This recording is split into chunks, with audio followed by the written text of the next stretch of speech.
Apa kabar? Ya, puji Tuhan, kabar baik. Halo Ibu Dewi dan ibu-ibu semuanya. Kalau ibu saya tuh selalu ini excited ya kalau ketemu ibu gitu, karena memang semangatnya ini menular. Beliau luar biasa sekali teman-teman. Oke Ibu silakan, waktu dan tempat kami persilakan untuk pemaparannya. Baik, terima kasih Ibu Dewi. Shalom Ibu semuanya yang dikasihi Tuhan. Apakah suara saya cukup jelas? Oke. Ya, senang sekali ya pada pagi hari ini kita bisa berjumpa walaupun secara virtual, tetapi saya yakin ini semua karena kebaikan Tuhan dan karena perkenanan Tuhan, bahkan tema yang hendak kita sama-sama untuk gumulkan, untuk pelajari, untuk menyegarkan peran kita sebagai orang tua sungguh indah. Jadi judulnya atau topiknya adalah mendidik dengan hati. Tadi sudah dikenalkan siapa saya, Krisna Dewi Maharti. Kata orang tua saya, kalau Krisna itu artinya pengikut Kristus. Kalau Dewi itu wanita, nggak ada kan laki-laki namanya Dewi. Dan biasanya yang namanya Dewi cantik. Betul apa betul? Betul lah ya jawabannya. Ibu Dewi. Amin ya. Ya, Dewi itu pasti wanita dan biasanya kok ya cantik gitu ya. Kemudian kalau Maharti itu dari dua penggalan suku kata. Maha dan arti. Maha itu artinya besar. Mahasiswa, siswa yang sudah besar. Maha kasih, kasihnya besar. Ini Maharti, maha dan arti. Apanya yang besar? Artinya. Tapi ini kok tubuhnya ya. Pasti paling seneng deh kalau ngetawain orang gendut gitu ya.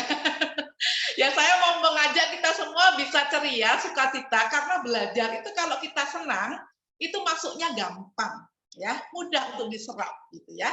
Jadi nama saya tadi Krisna Dewi Maharti, kalau digabung Bapak Ibu saya dari Jogja, tadi ada Mulia dari Jogja ya, saya Jogja Bantul Bu, desa orang desa dekat Parangtritis sana. Ya Krisna Dewi Maharti itu nama seutuhnya itu adalah seorang wanita pengikut Kristus yang memiliki arti besar. Ya, semoga kehadiran saya saat ini boleh memberikan arti, makna buat ibu-ibu cantik semua yang dikasih Tuhan ya, supaya kita bisa lebih menjadi orang tua, menjadi seorang ibu, menjadi istri yang berkenan di hadapan Tuhan. Ya, boleh kita buka slide-nya?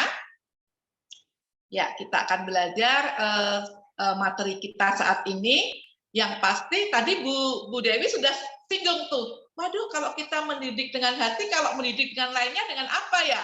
Selain dengan hati, kadang-kala kita muncul betul tadi Bu, dengan emosi, dengan omelan, dengan kekuatan sendiri.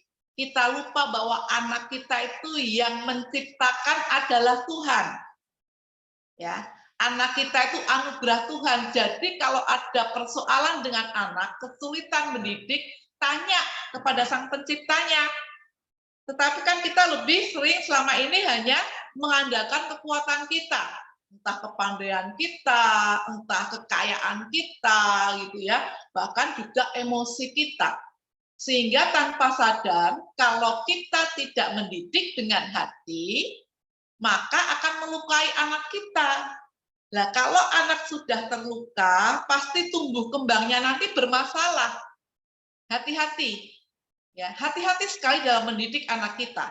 Kalau kita tidak melibatkan yang menciptakan anak kita, yaitu Tuhan sendiri, kita akan keliru dalam mendidik. Padahal mendidik itu adalah ajakan Tuhan. Kita lihat ya, next berikutnya. Kita akan pelajari bahwa didikan, mendidik itu adalah ajakan Tuhan. Amsal pasal 22, ayatnya yang ke-6 dikatakan di sana. Kita lihat di sini bunyi firman Tuhan, bahwa didiklah orang muda menurut jalan yang patut baginya. Maka pada masa tuanya pun ia tidak akan menyimpang dari jalan itu. Ya, kita suruh mendidik dari anak yang masih kanak-kanak, masih remaja, pra-remaja gitu kan, anak-anak, pra-remaja, remaja sampai nanti masih sampai muda, dewasa, menurut jalan yang memang seturut kehendak Tuhan, menurut perkenanan Tuhan. Ada banyak loh ya orang tua yang sekedar berstatus sebagai orang tua tanpa melakukan peran atau fungsinya dengan benar sebagai orang tua. Makanya mendidik dengan hati itu, yang nanti kita tahu bahwa hati itu adalah lambang cinta, lambang kasih sayang, tempat yang harus kita isi dengan hal-hal yang baik, supaya yang kita keluarkan ke anak-anak kita juga baik, gitu ya. Jadi didikan adalah ajakan Tuhan. Next berikutnya, kita semua orang tua ini diajak untuk mendidik, ya, untuk membuat anak-anak kita bertumbuh kembang kepada tujuannya Tuhan. Kalau Anda tidak mendidik, berarti Anda salah sebagai orang tua. Sekali lagi, kalau Anda tidak mendidik, Anda membiarkan anak Anda, itu kalau dalam pola asuhnya namanya pola asuh yang pleaser, ya, memanjakan, biarin aja deh, mau tidur, mau nggak tidur, mau makan, mau nggak makan, mau mandi, mau nggak mandi, biarin aja, gitu ya. Itu masa bodoh juga, itu salah, ya. Mendidik yang benar adalah mendidik yang kita ada kasih, ada cinta, ada hati, ada kehadiran dalam diri anak. Bukan juga otoriter, pola asuh yang keliru juga. Otoriter salah, memanjakan salah, masa bodoh salah. Yang benar adalah pola asuh yang keempat, yaitu yang demokratis. Ya, demokratis itu ada tuntutan. Kamu anak Tuhan, nggak boleh hanya sekedar hidup. Saya punya anak 2 ya, next berikutnya. Nanti saya akan tunjukkan bagaimana kedua anak kami ini memang hidupnya nggak boleh sekedar hidup, tetapi harus hidup yang berdaya guna, gitu ya. Nah, dalam mendidik anak, pastikan Anda memakai hati yang penuh cinta. Ya, hati adalah gudang raksasa, tempat yang gede, dalam bahasa Jawanya wadah, ya, wadah yang besar sekali untuk kita bisa menampung yang baik maupun yang buruk. Nah, mari kita cek, ya, ada Ibu Beatrice tadi, ada Ibu Lia, ada Ibu Yuyun, ada Ibu Fitria. Kita cek yuk dalam hati kita. Kita selama ini memakai hal-hal yang positif atau yang negatif. Hati kita ini lebih banyak tempatnya untuk hal-hal positif atau negatif. Emosi-emosi yang positif atau negatif. Kalau hati kita dipenuhi kebencian karena kurang dicinta suami misalnya, ya, kepahitan dengan mertua, gitu ya. Kemudian masa lalu kita juga dikerasin oleh orang tua kita belum bisa memaafkan, berarti hati kita, Ibu Lia negatif, Bu. Jujur, terima kasih Bu untuk pengakuannya. Banyak hal yang negatif pasti ke anak juga negatif. Suka maki-maki, suka marah-marah, bahkan tangan ini yang lambang kasih sayang suka untuk kita pakai mukul. Sehingga kalau anak dipanggil, sini nak, nggak mau, lari. Karena dia nggak mendapat pelukan. Kebutuhan utama anak kan gitu, dipeluk, dipuji, dicintai, disentuh, dibelai. Ya, waktu kebersamaan ngobrol, didengarkan, diajak jalan-jalan, itu bahasa cinta. Ya. Jadi kita cek, Bu Lia udah pengakuan dosa nih. Udah mengaku, nanti kita akan Jogja ketemu ya Bu ya. Hati adalah gudang raksasa. Ya, tempat emosi kita, baik yang positif maupun negatif. Bersyukur kalau kita sekarang ini bisa belajar melalui Ladies Community ini ya, luar biasa nih, lebih 60 orang yang hadir, mantap ini, biasa cuma 20, 40 ya. Ini banyak sekali dari mana-mana daerah. Wow, kita diberi kesempatan Tuhan bukan kebetulan saat ini belajar kembali supaya yang negatif-negatif itu bisa kita minimalkan, kemudian diganti dengan hal yang positif. Karena mendidik dengan hati itu tugas kita adalah mengasihi, mencintai, menerima anak di titik kelemahannya. Kalau menerima anak, ya Bu, gitu ya. Kalau menerima anak kita hanya ketika dia juara, dia pandai, dia membanggakan, gampang, mudah. Semua orang tua juga bisa gitu loh, nggak spesial. Tapi ketika kita mampu menerima kelemahan anak kita, artinya kekurangan anak kita, wah itu yang luar biasa. Kami punya anak 2, next berikutnya. Anak kami 2 itu yang depanku yang sulung. Yang paling belakang tuh suami saya, yang menurut saya paling ganteng sedunia, menurut saya loh ya. Jadi kalau ibu-ibu halo kayak gitu doang, ganteng ya, minimal ada kumisnya lah ya. Jadi yang paling depan itu anak sulung saya, belakang saya itu anak bungsu saya. Dua anak ini berbeda, ya. TK, SD, SMP, SMU di Penabur karena rumah kami di Tangerang ya, di dekat Modern Land itu ada Penabur Modern Land gitu ya. Yang gede ini kalau ditanya bisa nggak ulangannya? Bisa. Dapatnya Pak? 2 nilainya. 4. Ya. Matematika itu selalu merah dari SD sampai SMU. Bagaimana sikap saya? Apakah saya harus kemudian sibuk mengeleskan? Atau mungkin saya harus marah-marah dengan melihat nilai merah dia? Saya katakan, kamu nilainya matematika jelek, sama kok dengan mama. Mama dulu juga jelek, 4, 5 gitu ya. Enggak apa-apa. Yang penting kamu berusaha. Sekarang yang kamu senangnya apa? Aku senangnya bahasa Indonesia, sosiologi, PPKN, sejarah, pokoknya yang hafalan. Itu yang kamu tekuni. Nanti kamu kalau kuliah jangan cari yang ada matematikanya. Cari yang memang hafalan. Makanya dia Fakultas Hukum di Bandung nih. Tadi banyak ibu-ibu dari Bandung ya. Di Parahyangan sudah lulus. Sekarang kerja di kantor law firm hukum.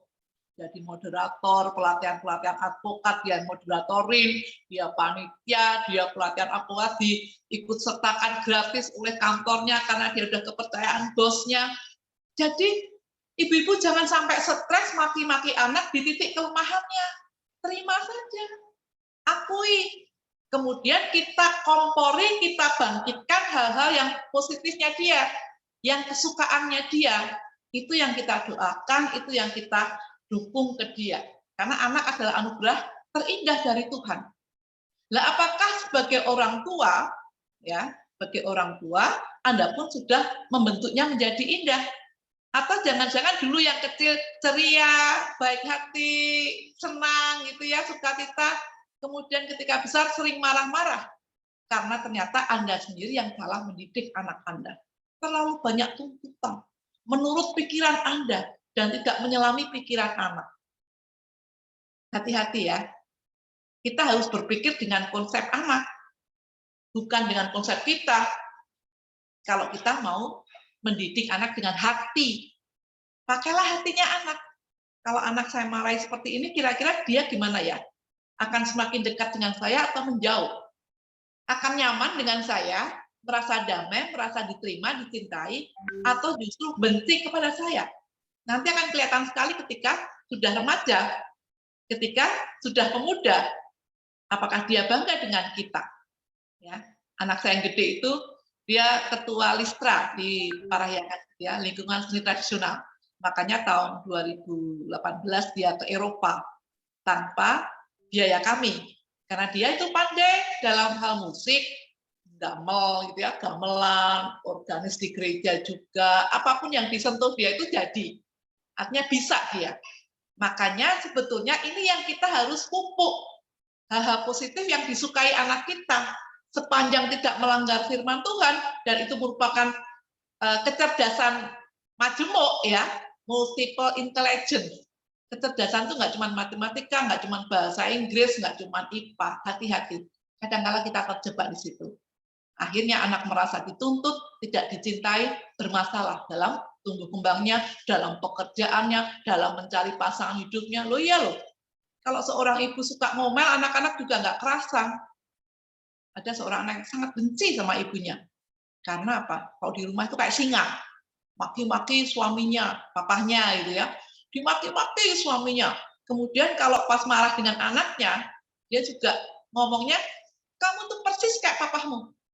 Keras kepala, ngeyelan. Nyesel nih mama ngelahirin kamu. Gembet kemana-mana. Suara ibu.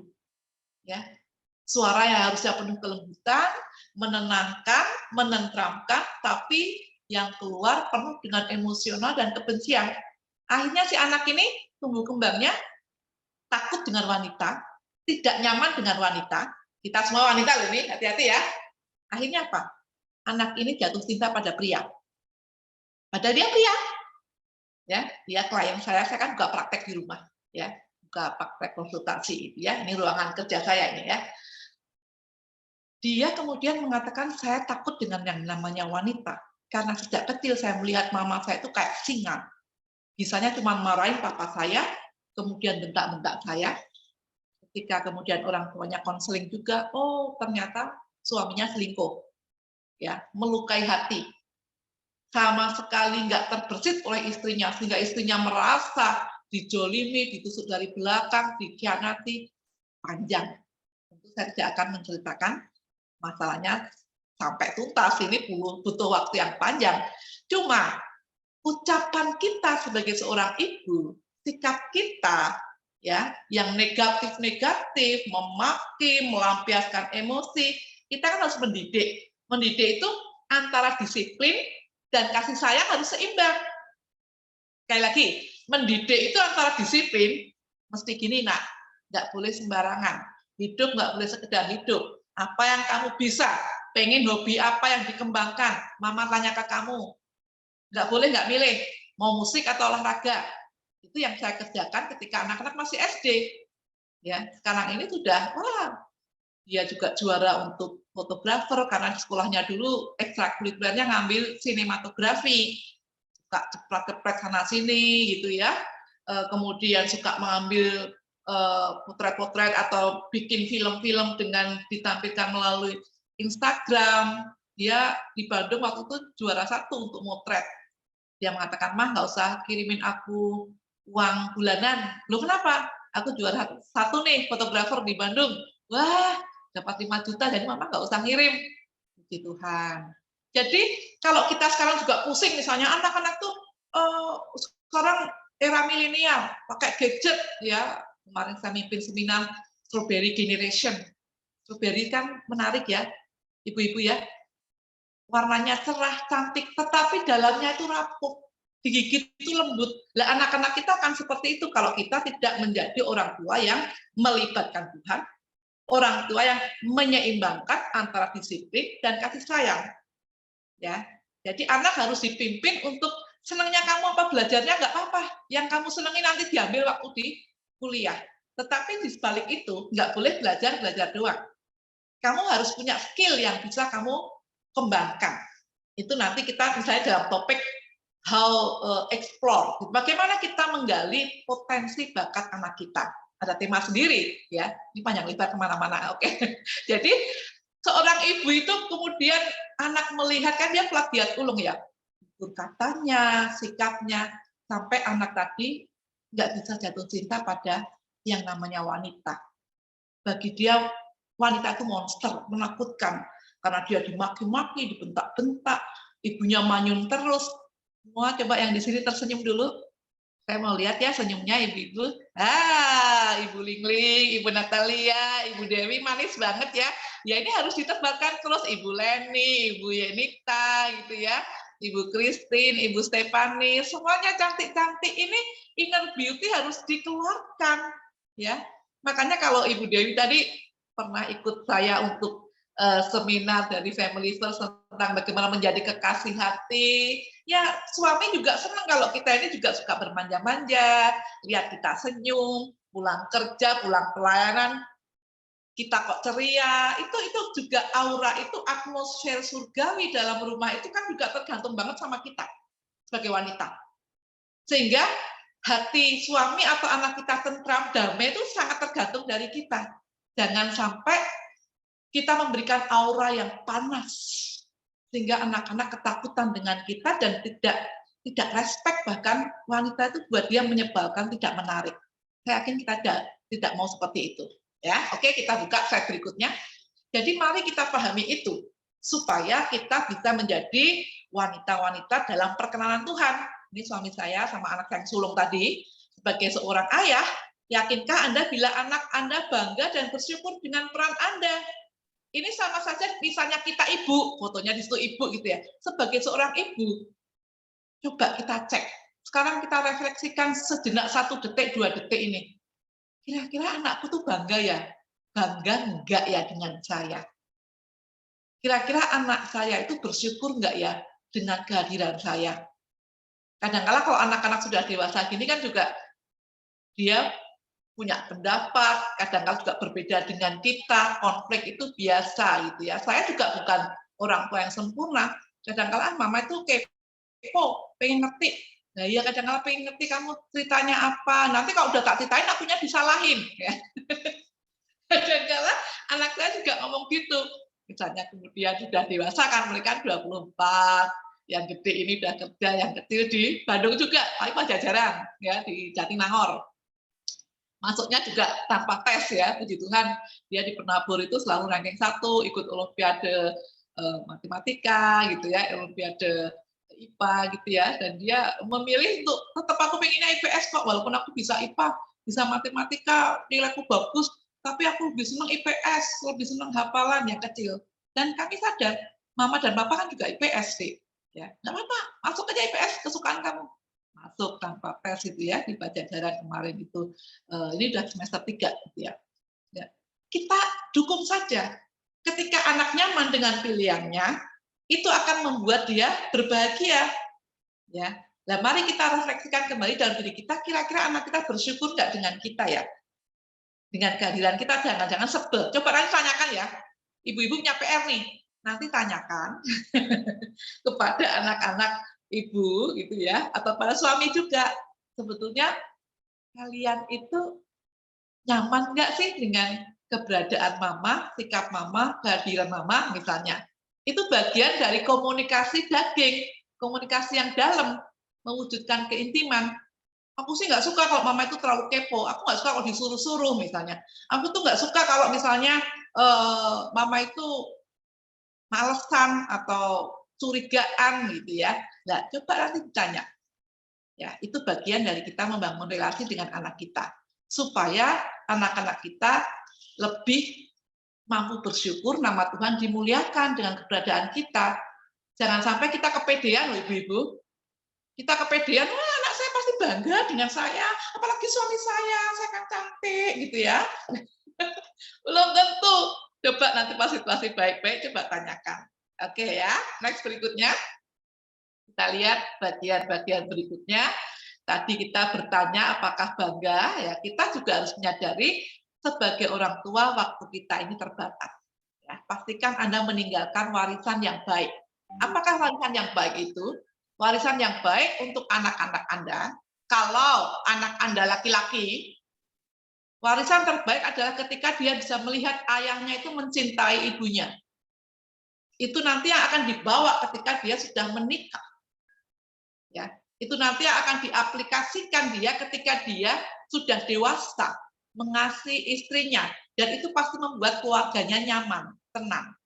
Jadi jangan berpikir bahwa warisan warisan itu adalah sekedar materi, ya, sekedar pendidikan, tapi justru karakter Anda. Kalau anak Anda laki-laki adalah suami yang mengasihi istri. Kalau anak Anda perempuan, nih ibu-ibu nih, adalah warisannya ketika Anda sebagai mamahnya itu menghormati papahnya atau suami Anda.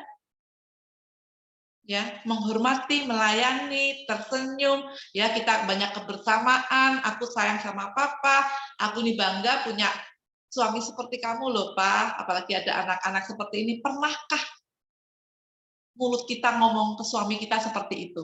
Aku bersyukur punya suami kamu atau ke anak-anak kita.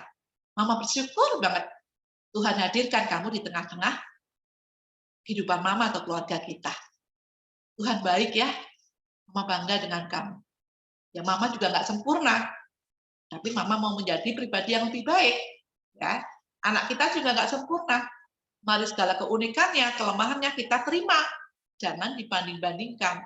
Oke, next berikutnya. Ya, mari kita renungkan firman Tuhan ini kesukaan saya. Ini adalah nas atau bagian firman yang saya sangat suka. Bagiku tidak ada sukacita yang lebih besar daripada mendengar bahwa anakku hidup dalam kebenaran. Bagiku tidak ada sukacita yang lebih besar daripada mendengar, melihat anak-anakku hidup dalam kebenaran. Ya, saya sampai hafal benar-benar. Karena kebayang juga kita punya segalanya, setinggi apapun jabatan kita, sekaya apapun harta yang kita miliki, Tapi kalau anak kita tidak hidup dalam kebenaran, hancur hati, remuk hati. Ya.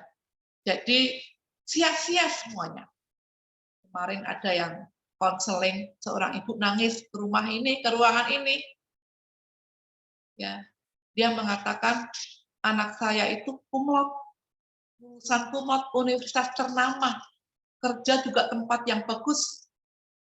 Tetapi dia kalau tertekan, kalau stres, dia larinya ke minum-minuman. Ketika mabuk, dia akan menyendiri di tempat yang gelap. Dia mengatakan dia akan menyendiri di kolam. Kolam renang, kami ada kolam renang di pojok. Kemudian kami akan menemui dia menangis terisak-isak. Sambil mengatakan, papa munafik, mama munafik. Mama gayanya senyum-senyum di depan saya. Tapi sebetulnya dia benci papa yang selingkuh. Mama punya simpanan wanita lain. Sepertinya mereka berpura-pura baik di hadapan kami. Emang saya bodoh, jadi semuanya nerocos sambil terus menangis, ketakutan. Dia nggak yakin dengan masa depannya. Dia nggak yakin dengan pacarnya nanti apakah dia bisa membangun keluarga lebih baik. Melihat potret mama papanya ya, sebetulnya bermasalah. Ribut terus, ribut terus, ribut terus. Akhirnya ibu ini bagaimana nih? Apa yang harus saya lakukan?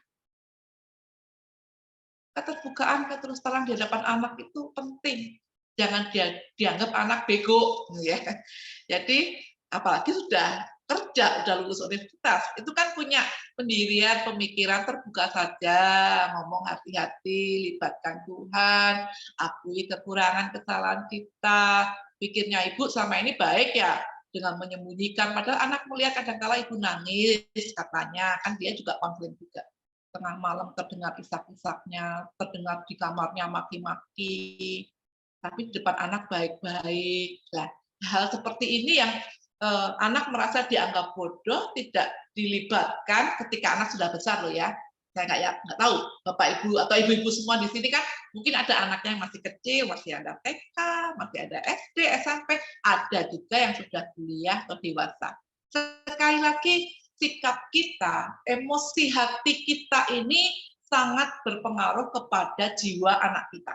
Itu poin saya. Sekali lagi, sikap hati kita, hati itu kan nurani yang terdalam gitu ya, hati yang itu bagian emosi kita yang terdalam, tetapi itu akan terlontar, akan terwujud melalui kata-kata dan perilaku kita, sikap kita. Dan itu anak mendengar dan melihat. Ya. Joyce Meyer mengatakan dalam bukunya Kekuatan Pikiran, apa yang ada dalam hati Anda, itu Anda akan utarakan. Apa yang Anda katakan atau utarakan itu Anda akan lakukan. Apa yang Anda lakukan itu adalah merupakan habit Anda. Sikap Anda yang berulang-ulang itu, habit itu akan menjadi sebuah karakter. Ya, dan karakter itu akan membentuk masa depan. Kalau yang kita omongkan berulang-ulang karakter kebiasaan itu negatif, masa depan anak Anda negatif. Hancur nanti. Kalau dia bukan tipikal orang yang melibatkan Tuhan, yang kemudian memaafkan orang tuanya, berdamai dengan masa lalu. Ya, setiap orang tua harusnya dekat dengan anaknya, memiliki cinta keintiman. Coba kita lihat satu klip video ya, ini hubungan orang tua dan anak. Dia nggak mudah terpengaruh oleh teman-temannya, mau main gadget model apa, mau main untuk perkembangan memakai handphone yang merek apa, dia akan kembali ke ayahnya, ke orang tuanya kalau kedekatan hati ada. Kita lihat ya cuplikan videonya. Dan kami berharap, atau saya berharap, kita punya kedekatan hati seperti ini. Oke, silakan. 16G太小了，现在64G 都不够用，都买128G 台。姐儿，你那手机也该换了，都16年多了。没必要，我的手机不是特别大。反正也是你家里人给你买的，你爸不是挺有钱的吗？而且啊，你这个手机的牌子太不好用了，赶紧换吧。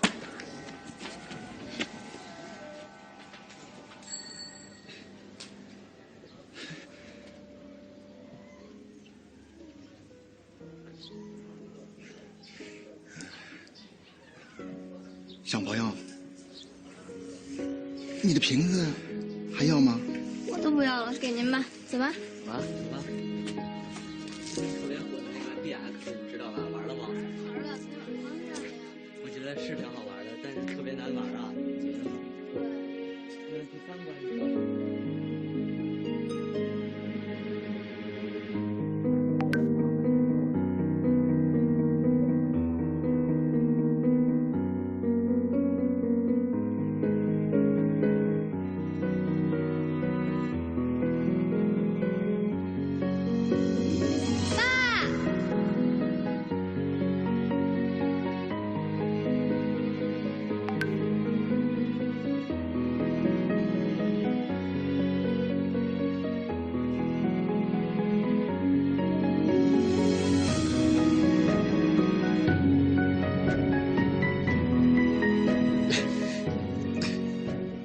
爸爸身上脏，有灰。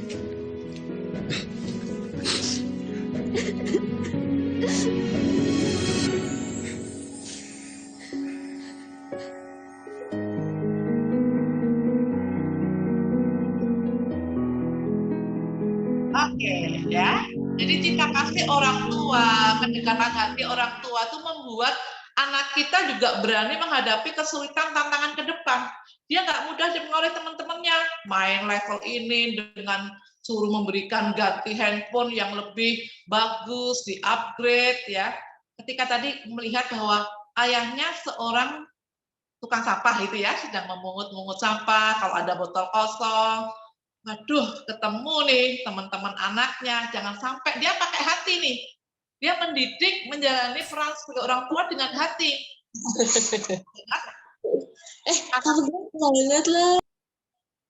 Anakku pasti minder nih, aku seorang ayahnya yang bukan ayah yang hebat.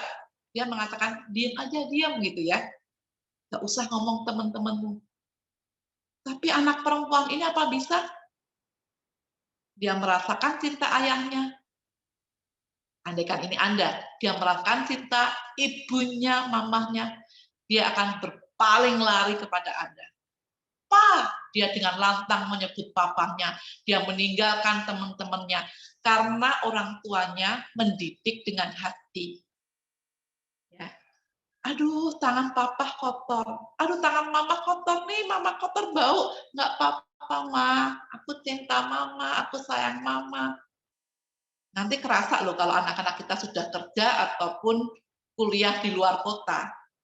Kalau dia nggak dekat dengan Anda, liburan nih semesteran, dia nggak akan pulang.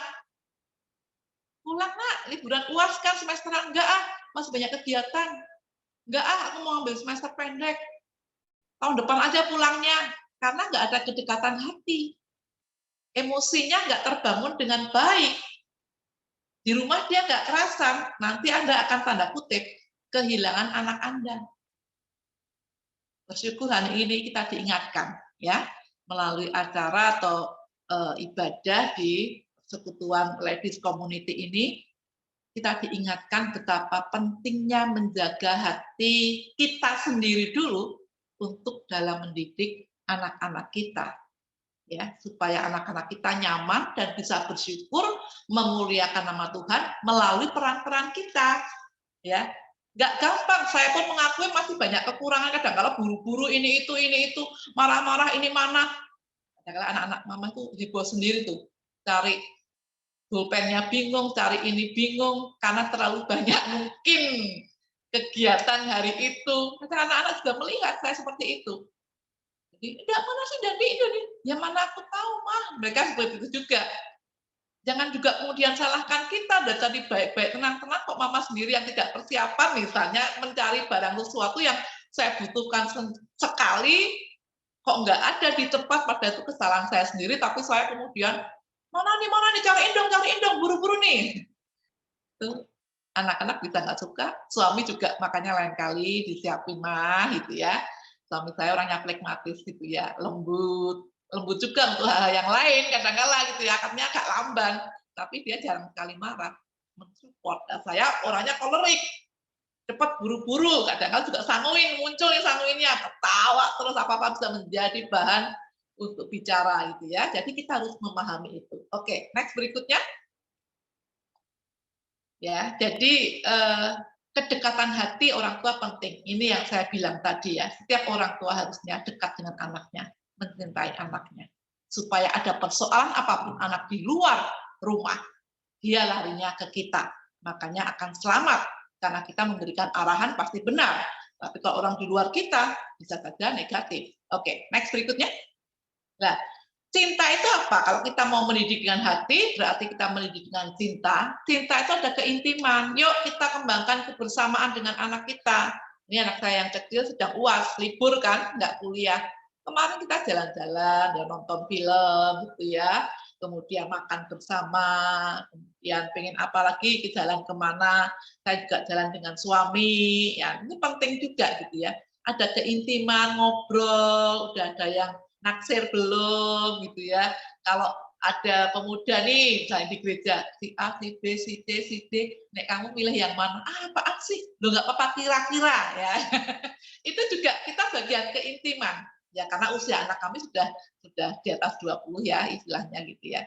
Cinta itu ada gairah untuk memeluk, untuk melayani, untuk kita gairah untuk memuji ya. Ada selalu semangat dalam diri kita ya dan pastinya ada komitmen untuk mendidik, mendampingi suami, mendidik anak-anak di tengah segala kelemahan yang mereka miliki gitu ya. Anak kami yang kecil itu kalau suruh tampil agak susah gitu ya, walaupun bisa MC juga bisa, tapi nggak seperti kakaknya. Kok kakaknya jago ngomong kayak saya, seneng ya kalau disuruh MC, kemudian moderator, musik itu nomor 1 yang laki. Tapi kalau yang kecil ini sukanya catur, ya di penabur selalu juara catur mewakili penabur. Makanya ketika SMA, kuliah itu bisa jalur prestasi maupun jalur nilai. Tapi karena nilainya bagus ya, kemudian pakai yang nilai gitu ya. Catur pinter yang kecil ini, juga pinter cheerleader ya, jadi menari yang gerakannya dilempar ke sana kemari itu bagian kita juga mendidik dengan hati. Saya bilang, aduh deh, kalau jatuh gimana, latihannya berjam-jam, nggak usah ikut cheerleader toh. Dia mengatakan, Ma, teman-temanku semua yang nggak dibolehin sama mamanya itu pada nangis loh. Mama nggak tahu kan mereka mengatakan apa. Mamanya kolot, nggak ngertiin aku jangan dilarang dong. Aku mau ini, aku senang banget cheerleader ini, aku senang. Kemudian saya tanya ke papanya, gimana ini? Kalau keceklek, kesleo, karena kan naik sini, naik lagi sini, naik lagi. Ternyata papanya udah nggak apa-apa. Itu positif, didukung saja, doakan. Akhirnya kita dukung, kita doakan. Dan akhirnya dia menjadi kaptennya bagi. Dia jadi kaptennya, pemimpinnya ibu-ibu, dan di bawah kepemimpinan dia beberapa kali meraih juara. Jadi ini pakai hati, nggak cuma pakai logika, nggak cuma pakai kekhawatiran kita, serahin ke Tuhan, dukung selama itu positif. Ya, nanti kita pasti akan lebih berkembang banyak dalam tanya jawab. Ya, ketika dalam nanti sesi tanya jawab, saya berharap ada banyak pertanyaan supaya bisa saya memenuhi jawaban pergumulan ibu-ibu semua, dan apa yang tidak saya jelaskan bisa juga kita ungkapkan gitu ya. Oke, next berikutnya karena waktunya sangat singkat. Bagaimana cinta Anda kepada pasangan itu akan berdampak pada anak-anak. Ini saya dan suami saya. Ya, anak-anak itu nyaman ketika melihat bapak ibunya juga rukun. Sungguh alangkah indahnya dan baiknya bila saudara-saudara semua hidup rukun. Sungguh alangkah baiknya, gitu kan? Sungguh alangkah indahnya bila saudara semua hidup rukun bersama. Dalam keluarga juga begitu. Ketika kita rukun sama suami, suami juga mencintai Tuhan sebagai imam yang baik. Berkat akan turun dari kepala, kemudian ke leher. Leher artinya kita sebagai istri yang menopang suami, penolong, kemudian akan mengalir ke janggut, ke jubahnya, artinya anak cucu kita akan diberkati Tuhan. Makanya pastikan ibu-ibu sangat hormat dan mencintai suami dengan segala kelebihan kekurangannya tentu. Nah, kapan-kapan kita bicara masalah relasi suami istri ya. supaya kita membentuknya hubungan suami istri bagus, kokoh, itu akan diadopsi, akan mempengaruhi anak kita. Kalau anak kita melihat kita saling mencintai papi maminya, papa mamanya, dia akan tenang. Ketika tenang hatinya, belajar itu gampang. Mengembangkan hobi juga mudah. Dia menjadi anak-anak yang menurut destiny-nya Tuhan. Dia akan menjadi anak-anak yang berdaya guna. Anak-anak yang bermanfaat hidupnya. Menjadi berkat. Oleh karena kita menghadirkan Tuhan dan kita melakukan firman Tuhan itu. Sebagai suami istri, sebagai orang tua. Yang menjadi kesalahan terbesar adalah ketika kita orang tua jarang sekali mengajarkan tentang iman. Kita jarang sekali mempraktekkan iman. Akhirnya anak-anak mudah benci, bersungut-sungut. Anak-anak menjadi memiliki hati yang kering secara rohani. Biarlah ini juga menjadi refleksi buat kita ya ibu-ibu. Oke, next berikutnya. Ya, pendidikan yang berhasil, kita temanya kan mendidik dengan hati. Nah, pendidikan yang berhasil itu adalah ketika anak mampu bergantung pada Tuhan. Bukan lagi kepada kita. Ya. Aduh mah, aku bersyukur banget tadi itu aku bisa lolos loh. Lolos untuk bisa masuk seleksi. Aduh puji Tuhan. Dia berarti menggantungkan dirinya pada Tuhan. Aduh aku tadi lupa ngerjain PR, aku berdoa mudah-mudahan. Guruku nggak nyuruh aku, aduh aku berdoa terus. Padahal itu kesalahan dia. Tapi aku untung lolos loh, nggak disuruh. Biasanya aku yang ditunjuk, kok enggak ya. Tuhan menolong aku ya, tapi lain kali nggak boleh begitu. Ya, aku benar-benar kelupaan. Ketika dia mengagungkan Tuhan di situasi yang genting, ataupun di situasi yang bersukacita, berarti kita berhasil dalam mendidik anak kita. Ya, 5 menit lagi ya Pak Ibu, Ibu ya. Ya, kasus-kasus tadi sudah saya jelaskan, anak benci sama mamanya, gitu ya. Jadi gay, atau anak yang dibilang bodoh, gemuk, hitam, makanya mulut kita ini harus kita jaga. Pastikan mulut kita ini yang keluar kata-kata yang memberkati. Jangan bilang kemudian anak kita itu pendek, hitam, itu labeling. Dalam buku psikologinya namanya labeling. Memberikan label pada anak-anak kita dengan hal tertentu yang negatif, itu membuat dia self-image-nya, gambar dirinya hancur. Harga dirinya hancur. Kadang-kadang ibu kan nggak kerasa toh, mama-mama ini kan suka ngomong. Ya gimana Bu namanya wanita? Oke, betul wanita itu banyak yang diomongkan, tapi yang positif. Belajar self-control, penguasaan diri juga. Buah-buah roh itu baik toh, banyak toh. Lemah lembutan, sukacita, kasih, kebaikan, kemurahan hati. Tapi yang terakhir adalah penguasaan diri. Termasuk tutur kata kita ini. Kalau nggak yakin jadi berkat, nggak usah ngomong. Bisa nggak Ibu? Coba dijawab bisa apa enggak gitu ya, pakai ditulis gitu. Bisa nggak kalau ngomong itu pastikan yang baik gitu loh, yang positif gitu ya, supaya anak-anak kita bersyukur dengan keberadaan kita. Ya, anak menjadi ateis juga ada. Kan gara-gara mama papa saya ribut, saya nggak mau berdoa tante, saya nggak mau gereja. Bulan lalu datang ke rumah saya. Kenapakah saya yang disuruh konseling? Salahnya mama papa kok saya suruh konseling? Mereka nih harus konseling tante. Tenang, nanti juga mereka tak panggil kok untuk konseling. Benar ya tante, panggil mereka ya. Karena bukan kesalahan saya. Itu yang terjadi. Next berikutnya. Ya, mendidik dengan hati membuat anak-anak kita menjadi anak yang mandiri, yang cinta Tuhan. Mereka juga menaruh hati yang penuh kasih dan hormat gitu ya. Itu harus kita yakini. Karena kita nggak egois. Kita memahami hati mereka. Seandainya saya itu dia, gitu ya. Next berikutnya. Ya, langkah-langkahnya ada 1, 2, 3, 4. 1, yang pertama, dorong anak berani mengambil resiko. Ya, dorong anak untuk berani melakukan hal yang baru ketika masih kecil. Temani kalau masih ragu. Kita pakai hati kalau dia ragu-ragu, pasti kamu bisa. Ayo sekali lagi diulangi, mama di sini kok. Mama dampingi kamu. Jangan takut gitu ya, dorong. Yang kedua, kita akan memberikan kepercayaan pada anak-anak kita. Berikan tanggung jawab kepercayaan untuk melakukan sesuatu sehingga belajar mandiri. Makanya ibu-ibu yang anaknya masih kecil, nggak tahu nih, Ibu Fitria atau Ibu Petris atau Ibu Lia, nggak aja seberapa gitu ya.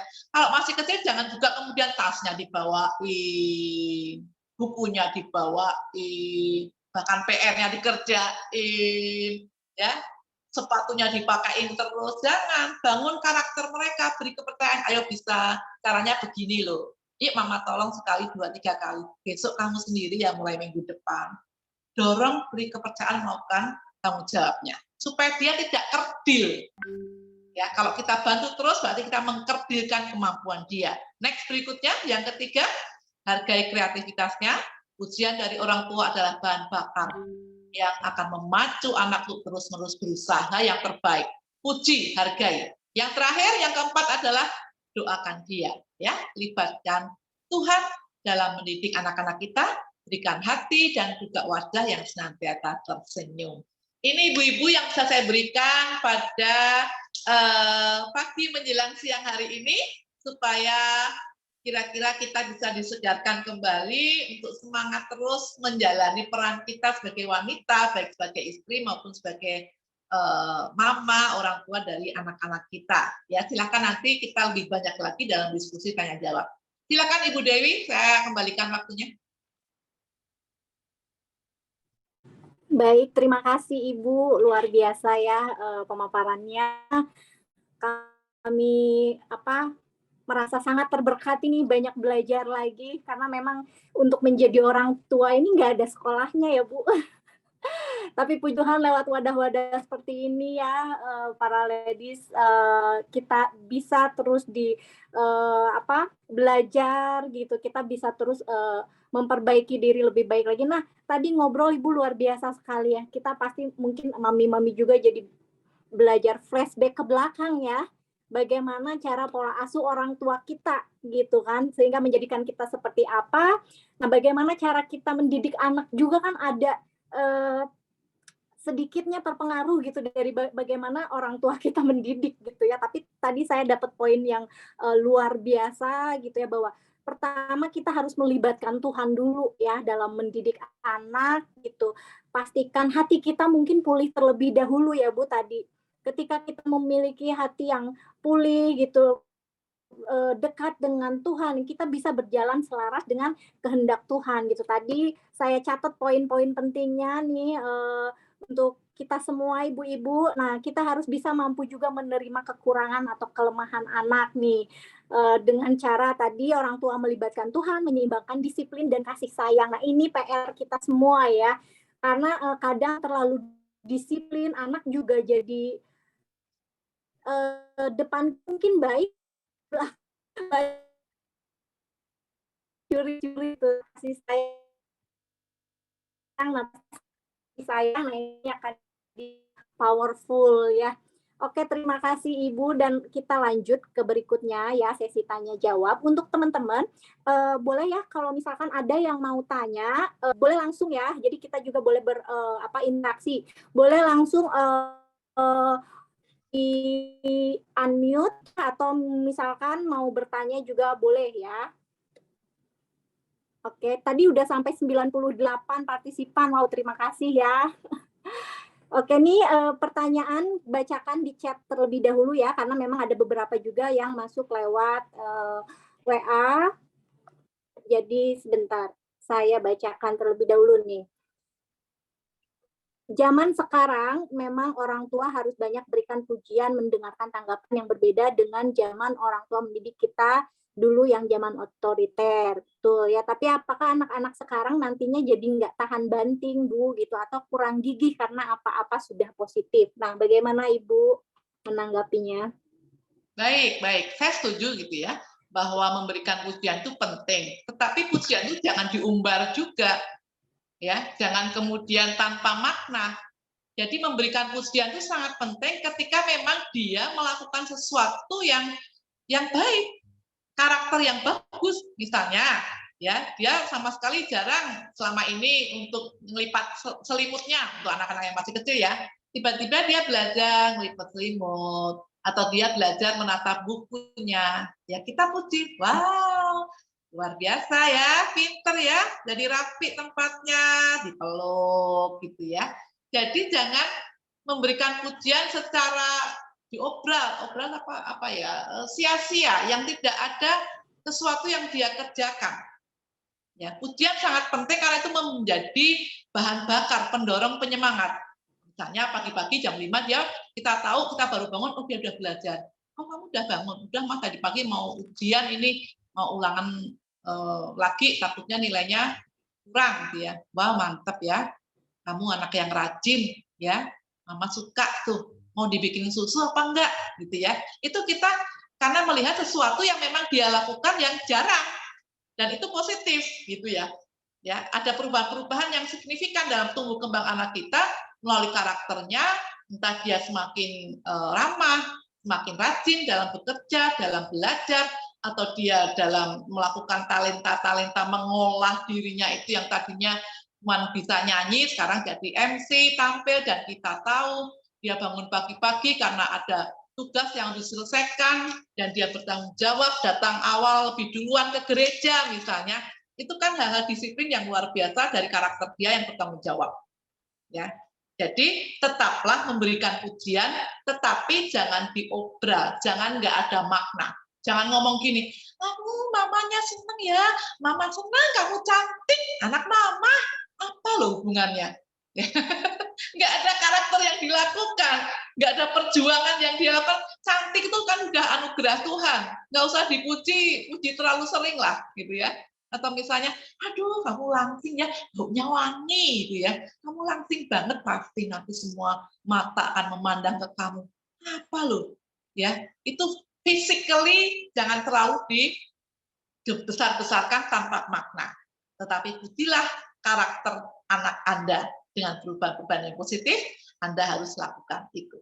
Itu Bu, singkatnya. Terima kasih. Baik, terima kasih Ibu. Lanjut ke pertanyaan berikutnya. Ini puji Tuhan sangat antusias ya. Kita bagi dalam 2 sesi pertanyaan, coba ya masing-masing 3. Nah ini kita lanjut ya. Saya masih kurang ngerti dengan mendidik dan disiplin harus seimbang. Tolong dijelasin sedikit lagi ya Bu. Baik, terima kasih. Jadi mendisiplin itu bagian dari mendidik. Ya, mendisiplin itu bagian dari mendidik ya.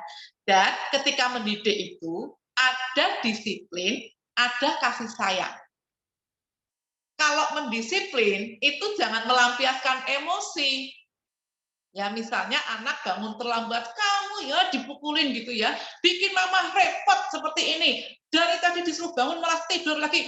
Kamu mau jadi apa nantinya anak seperti itu, melampiaskan emosi.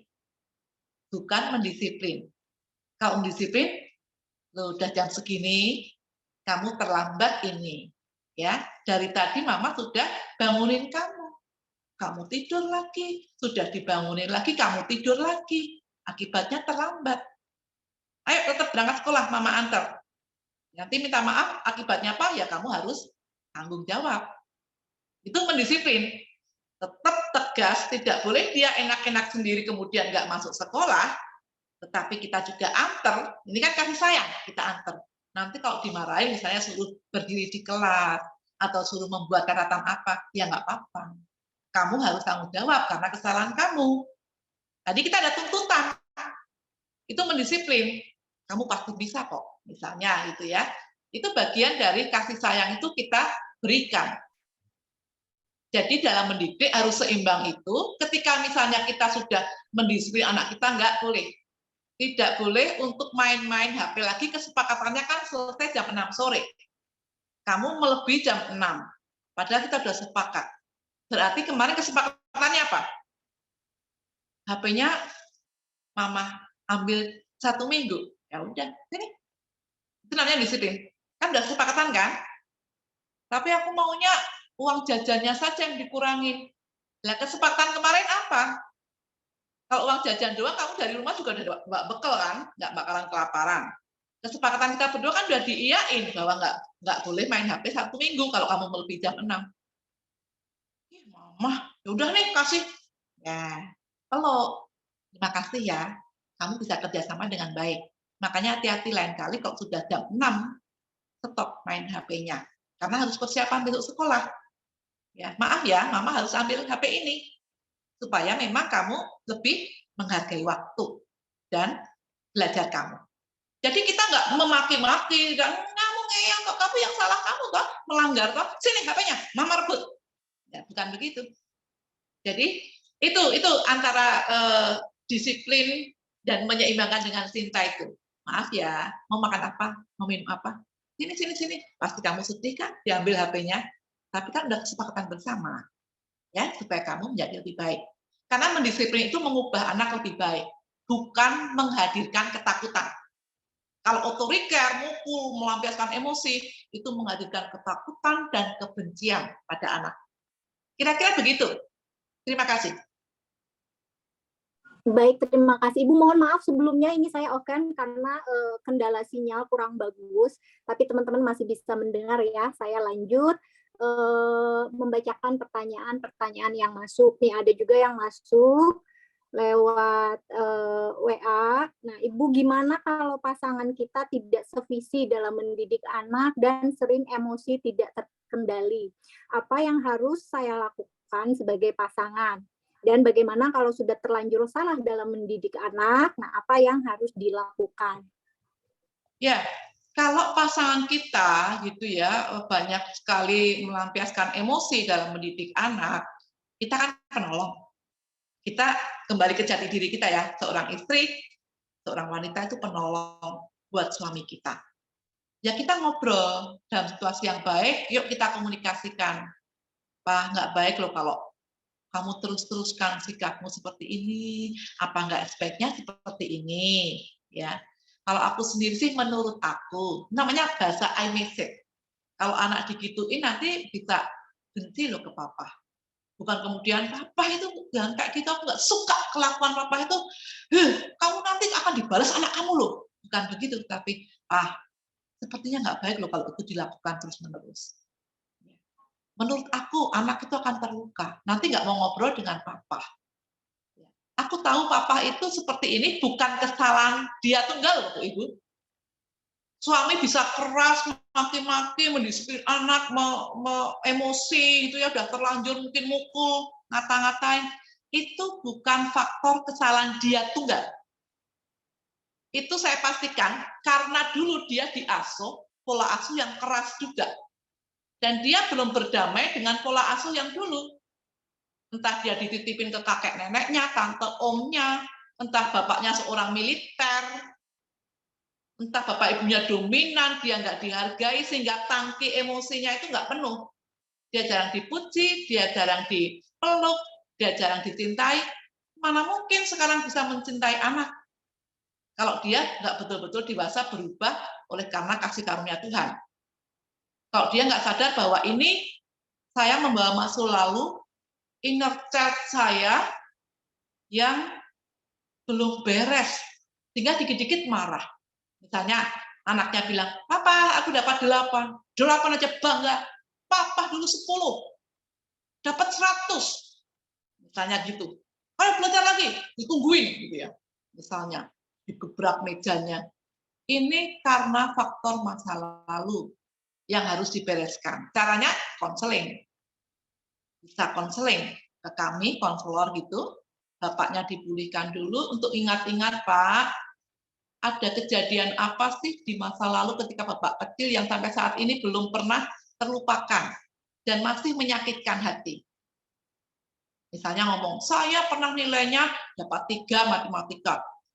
Itu kan kasus yang saya tangani betul. Kemudian saya disuruh menghitung beras 1 gelas. Beras 1 gelas di depan saya sampai saya subuh. Saya enggak bisa menghitung, saya kelelahan, saya dipukul. Sehingga anak itu selalu ingin bunuh diri ketika nilainya jelek, takut ujian, takut berelasi. Lah mungkin dia juga punya trauma yang enggak seperti itu sih, tetapi jenisnya berbeda yang kita harus temukan. Makanya sarannya, yuk diajak konseling, dikasih tahu baik-baik bahwa anakmu itu sudah dewasa, anakmu kecil nanti bisa benci, ini dilanjutkan terus-menerus kan nggak bagus, Pak. Apa kita konseling? Laki-laki kan susah, suruh konseling. Sangat sulit. Tolong aku ya supaya anak kita bisa lebih baik. Papa bisa menolong kok dengan mau konseling atau mau berubah ketika mendidik anak. Yuk ke kamar dulu, kamar mandi dulu, biarkan aku yang ngomong dulu, jangan papa langsung emosi, pegang tanganku dulu, atau berikan minuman, tarik napas, apa yang harus aku bantu kalau memang nggak mau konseling. Ya kira-kira begitulah. Jadi ada kesepakatan yang bisa meredakan emosi dia. Tetapi ini akan menjadi pola. Dari tahun ke tahun akan terus terulang kalau belum sembuh luka hatinya. Sebetulnya saya ada satu klip sih tentang luka hati ya, hati yang hancur, yang tertolak. Tetapi ketika dia sudah bertemu dengan Tuhan, jamahan Tuhan terjadi, dia justru bisa memaafkan. Orang-orang yang terluka itu bisa menjadi sembuh. Ya, nanti kalau waktunya masih ada, silakan dulu kalau ada pertanyaan lagi yang lainnya. Silakan. Baik, lanjut pertanyaan berikutnya ya Bu. Ini ada beberapa pertanyaan yang mirip-mirip, jadi mungkin saya gabungkan saja ya.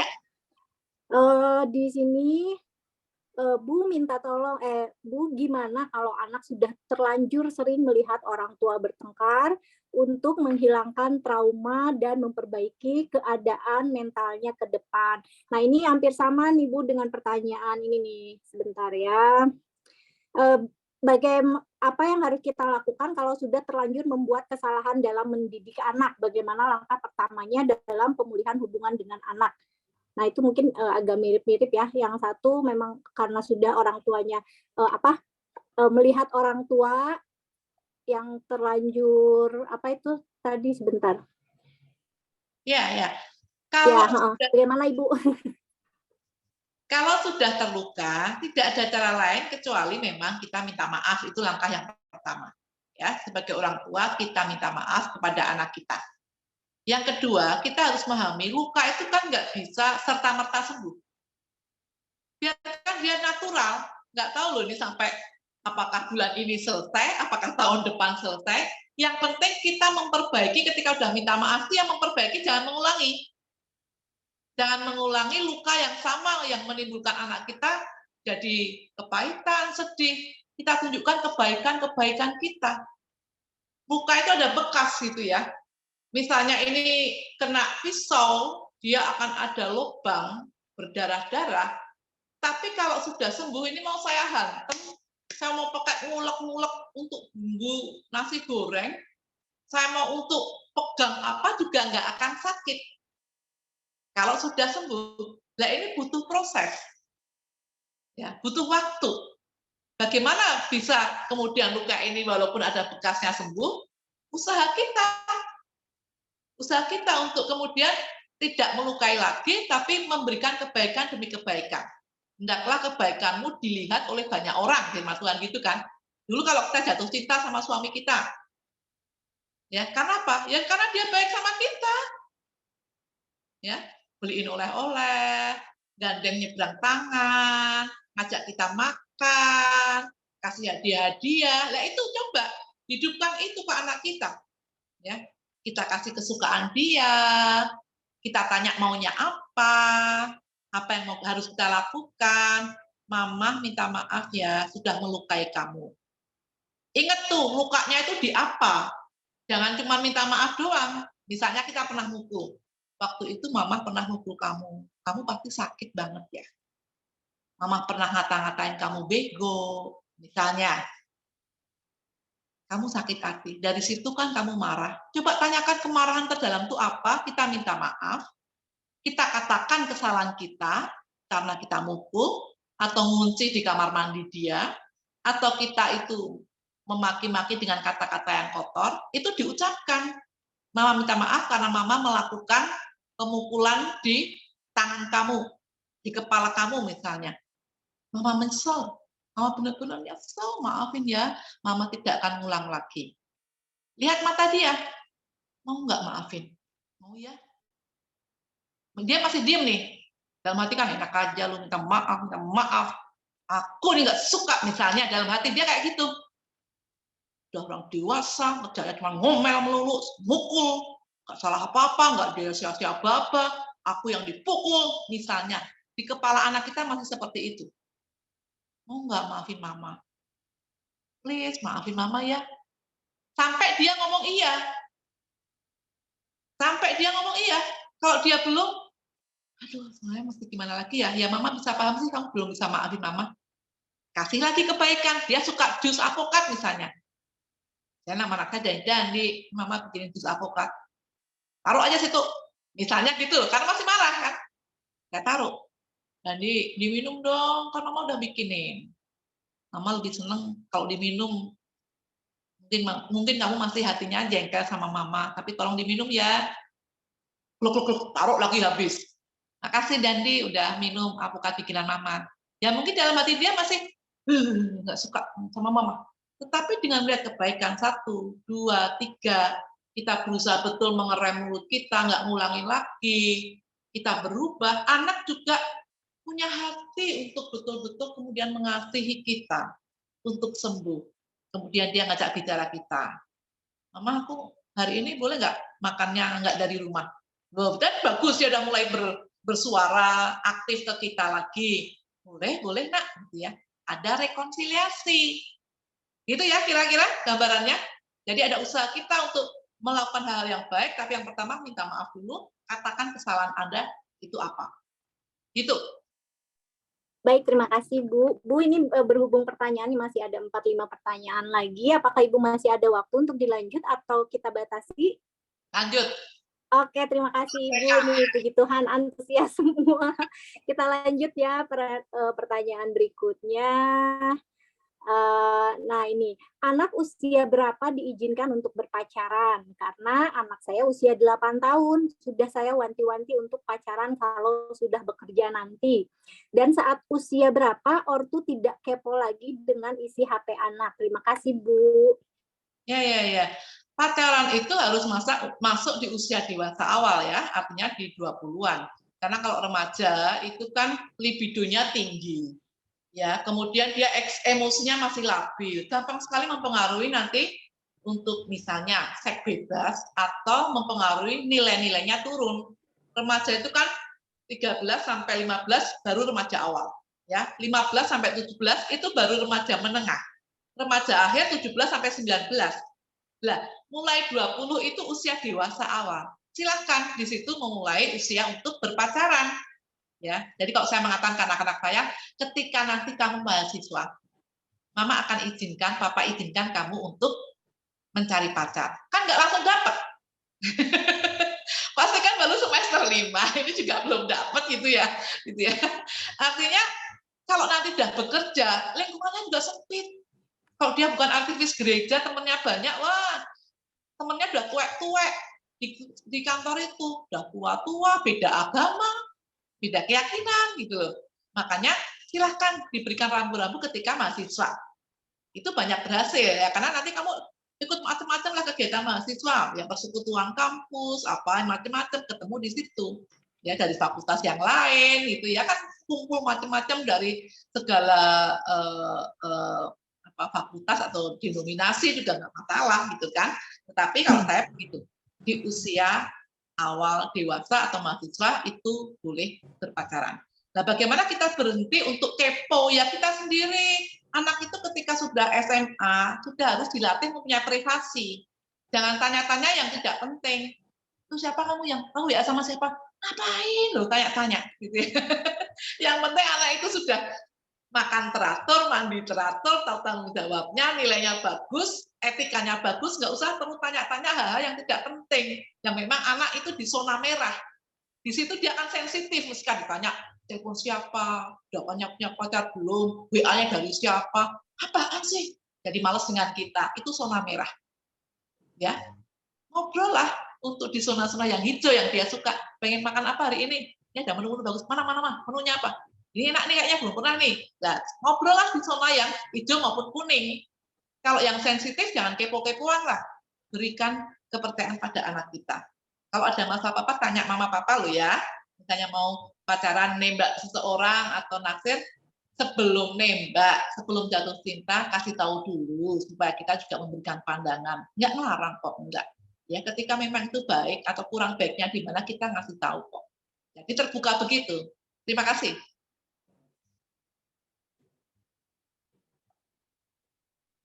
Baik, terima kasih Ibu. Lanjut pertanyaan berikutnya. Apa yang harus kita lakukan kalau anak zaman now nih main HP terus dan biasa anak nanyain saya harus ngapain? Nah itu gimana Ibu? Kayaknya Ya, pertanyaan mami-mami semua ini. ya. Ya, anak zaman now memang nggak bisa lepas dari gadget. Itu yang kita harus akui. Artinya wajar kalau anak itu sudah punya gadget atau main. Tetapi kesepakatan waktunya ini yang penting. Kalau kami selalu mengatakan sebelum tidur silahkan 1 jam sebelum tidur dan 1 jam setelah pulang sekolah.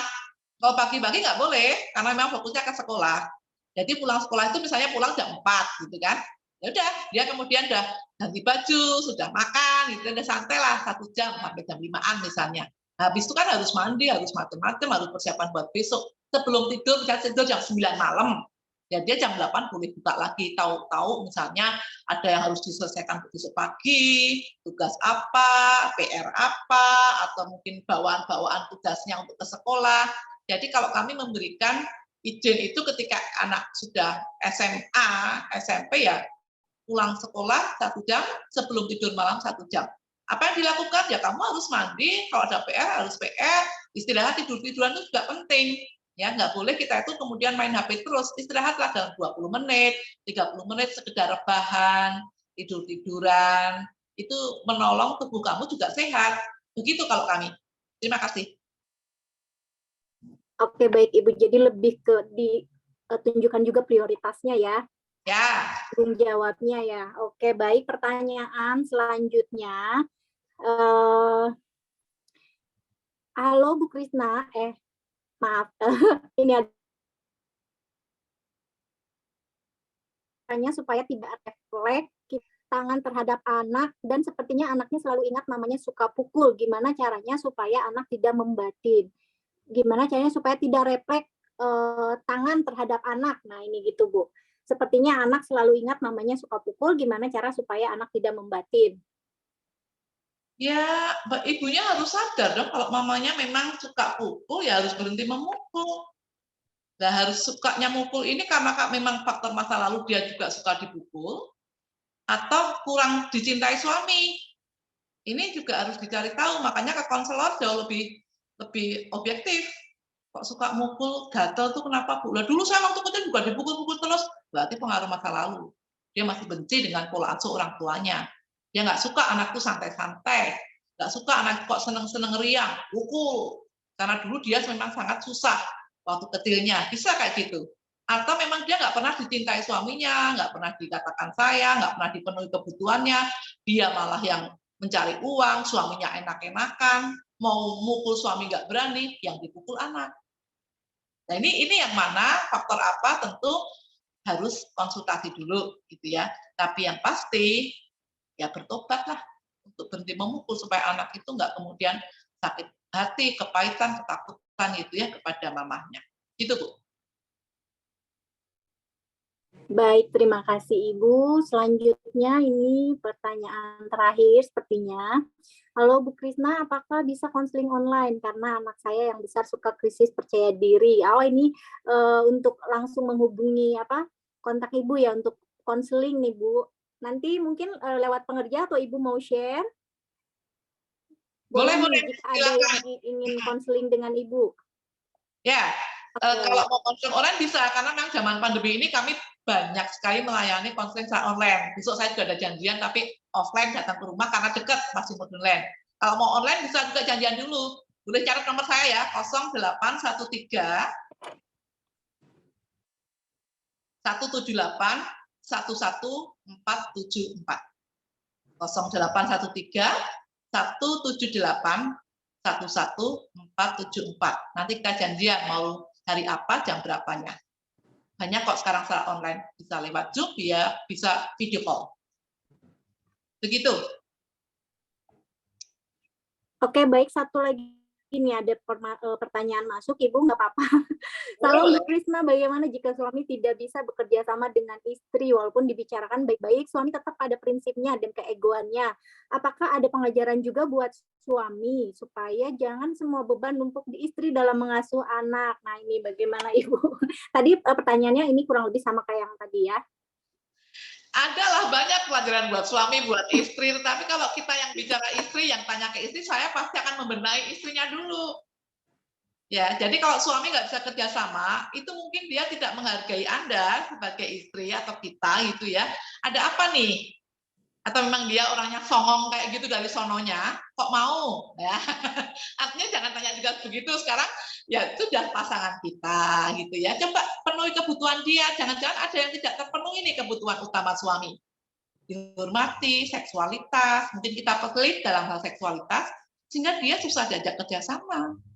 Dianya orangnya egois, cuek, karena dia sendiri tidak pernah terpenuhi kebutuhan seksnya, misalnya dihormatinya atau dilayaninya, atau kita merasa lebih pintar dari dia, dominan. Nah, kita kan nggak tahu. Paling bagus memang konseling. Itu yang langkah pertama itu konseling untuk menemukan apa ya pertolongan pertama. Setelah itu kan tahu akar-akarnya. Apakah dulu nikahnya juga kepaksa? Ini banyak sekali kemungkinan yang kita nggak ngerti untuk nggak mau kerjasama ini. Ya, ada faktor-faktor alasannya pasti. Apakah jengkel dengan kita karena perbuatan kita dan kita nggak sadar, atau suami juga sadar kemudian nyalain kita terus, ya memang itu kesalahan kita dan ya sudah saya kayak gini kok. Ya, seperti itu bisa juga. Gitu ya. Tapi yang pasti suami istri itu satu tim, harus kerjasama. Kalau nggak bisa kerjasama, aduh capek deh menjalani pernikahan ini, capek sekali. Makanya perlu untuk konsultasi, pelajaran buat suami banyak. Kapan-kapan kita di ladies community ini bisa pasangan suami istri atau untuk membahas apa hal-hal yang disukai suami, apa hal yang tidak disukai suami. Nah, mungkin itu sudah menjadi masukan kita buat para wanita. Gitu ya, terima kasih. Baik Ibu, terima kasih banyak waktunya. Puji Tuhan ya, senang sekali melihat teman-teman juga antusias semua. Dan ini sudah di penghujung acara. Terima kasih untuk waktunya Ibu. Dan apakah mau di-share video yang terakhir atau mau kita tutup saja? Terserah panitia. Itu Oke, boleh. Sekitar 2 menit ya. Boleh kalau mau di-share supaya kita ngerti ternyata penolakan itu membuat hati anak terluka. Dan itu menunjukkan kita nggak mendidik dengan hati karena kita egois sampai orang tua mau berpisah, bercerai, anak paham itu. Boleh dibuka deh untuk menutup acara ini ya. Cuma 2 menit kok. Oke, baik.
Ya, jadi hati yang terluka, hati yang hancur itu bisa dipulihkan karena Tuhan yang menolong. Makanya ketika mendidik anak terus libatkan Tuhan, sehingga ketika ada luka-luka hati, ya sakit hati itu bisa sembuh, bisa kembali dipulihkan karena sesungguhnya semua di atas itu Tuhanlah yang sang pemulih itu yang menolong. Terima kasih. Baik, terima kasih Ibu, luar biasa sekali. Kami banyak ditegur ya. Sama-sama belajar semua. Oke, sebelum kita tutup doa, izin untuk foto dulu ya. Teman-teman boleh on cam? Yang bisa on cam, boleh on cam ya. Kita foto dulu. Oke, baik. Silakan Ciling. Oke, yuk semuanya ada 3 halaman ya. Oke, yuk halaman pertama dulu udah kebuka semua. Oke, yuk 1, 2, 3. Oke, halaman kedua 1, 2, 3 dan halaman ketiga. Ya, sudah Dewi. Terima kasih, Ci. Oke, baik teman-teman semuanya. Terima kasih Ibu. Sangat luar biasa, sangat memberkati kami. Terima kasih juga untuk teman-teman. Kita tutup oleh Ibu ya Bu doanya. Silakan.